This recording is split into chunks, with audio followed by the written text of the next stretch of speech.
بسم اللہ الرحمن الرحیم۔ السلام علیکم ورحمۃ اللہ وبرکاتہ۔ دوستو، آج ہم قرآن مجید کی آیات کا ترجمہ پڑھیں گے۔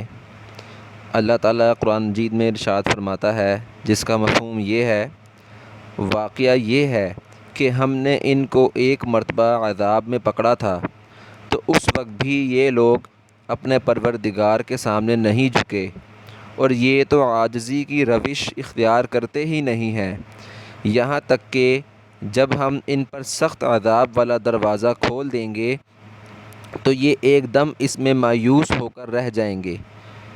سورۃ المؤمنون جو کہ 18ویں پارے میں ہے، اس کی آیات نمبر 76 اور 77 کا یہ ترجمہ ہے۔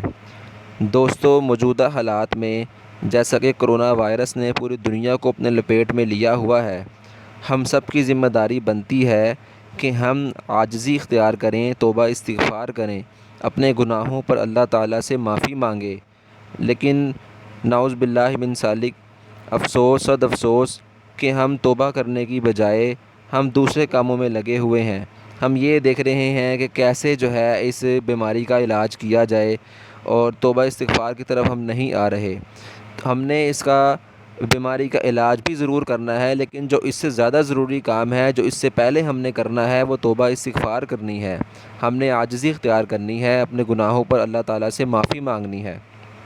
اللہ تعالیٰ ہمیں توبہ استغفار کرنے کی توفیق نصیب فرمائے۔ دوستو، آپ نے اس کو زیادہ سے زیادہ آگے شیئر کرنا ہے تاکہ زیادہ سے زیادہ لوگ ان آیات کے مفہوم کے بارے میں جان سکیں۔ جزاک اللہ خیرا واحسن الجزاء۔ السلام علیکم ورحمۃ اللہ وبرکاتہ۔